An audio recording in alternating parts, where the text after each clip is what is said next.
So how do we find an exploding star that's 60 million light years away? You know, the dinosaurs had only just been killed off, and you know, we were just little rat things just bombing about trying to get our sort of food for the day.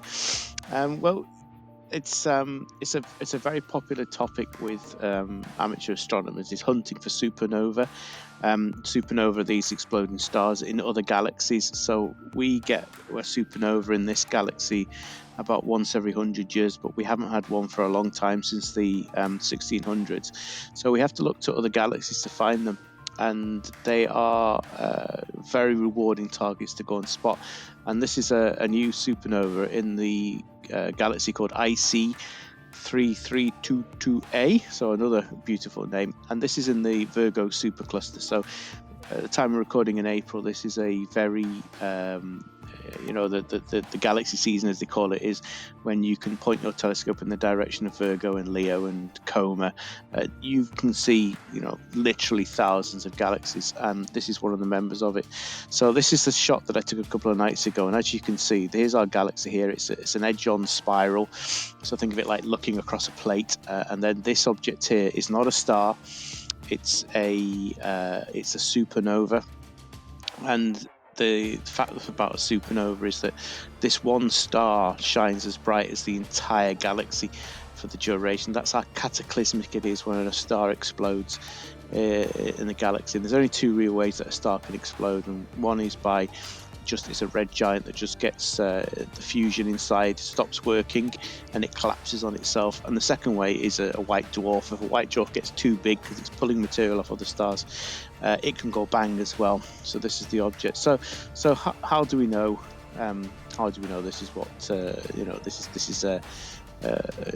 is correct? This is what we're looking for. So there it is. I highlighted there. So the first thing I did is I just got my trusty astrometry.net plate solving website, went on there, and you just make sure that you've got the right part in the sky, which obviously I have as well.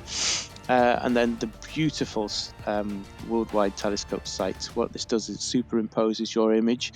So if you take an image of anywhere in the night sky, it will put it on top of its sort of catalogue of images. So this is what I did here. So I put it on there, and then this is where you can straight away know that you've discovered something new. So as I just zoom in a little bit, you've got this fading tool, so it allows you to remove your image and show the sort of catalogue image. And as you can see, here's Johnny, as they say.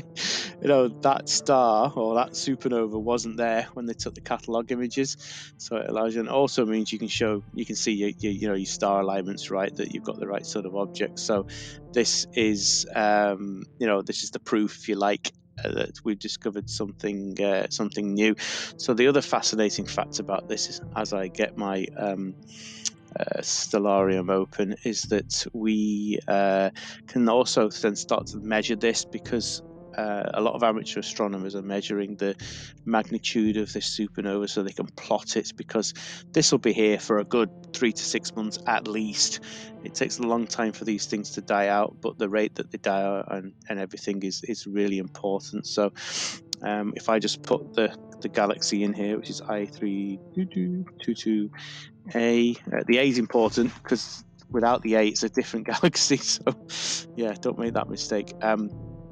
So I zoom in, and then it's a bit too far, so I've got my the two stars at the top. So if we go back to our shot, which is here, so we can see that that's there. So if you look at this here, it's at least as bright as these two stars. In fact, it's probably getting close to being the brightness of that one above it. So with our friends at Stellarium, so we can work out, right, well, that's magnitude 14.69, great, but then this star here is magnitude 12.81, so it's definitely magnitude 13. It could, there's some sophisticated software out there that will actually measure these things for you, but it's definitely magnitude 13. And then if you actually look in Stellarium about the magnitude of the galaxy itself, well, as you can see, look, the galaxy is still magnitude 13, so that one star there is as bright if not brighter than the entire galaxy, and the galaxy could have, I don't know, 100 billion stars. Depends on the size. I don't know the exact size of it, but it's just a mind-blowing piece of information. And then, just as a little aside, because we are in galaxy season, look how many other galaxies are in that shot. I'll just do that again just so you can see. It's unbelievable. So there's what, 1, 2, 3, 4, 5, 6, 7, 8, 9 galaxies at least. There may be some more smudges in there that are galaxies. And even when you go in Stellarium, look, you can see there's all these little smudges and puddles, and some of them are highlighted, some of them aren't. There's one there.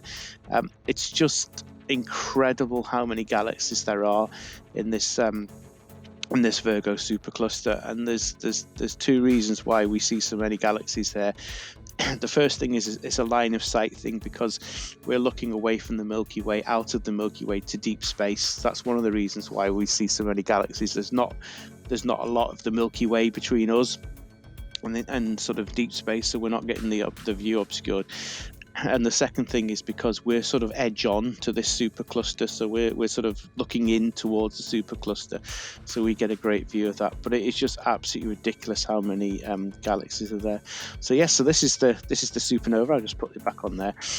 Take a look. You can view this through a telescope. There's no reason why not. 13 is pretty dim, but you can at least see it as a sort of as a star object, and it's just mind-blowing the fact that this thing is brighter than the galaxy it lives in, but also that you can pick this up with amateur equipment. And this all happened, as I say, dinosaurs have just been obliterated and everything. That's how long it's taken that light. That star exploded 60 million years ago, but we're only just finding out about it now. Mind-blowing. Thank you very much. Cheers.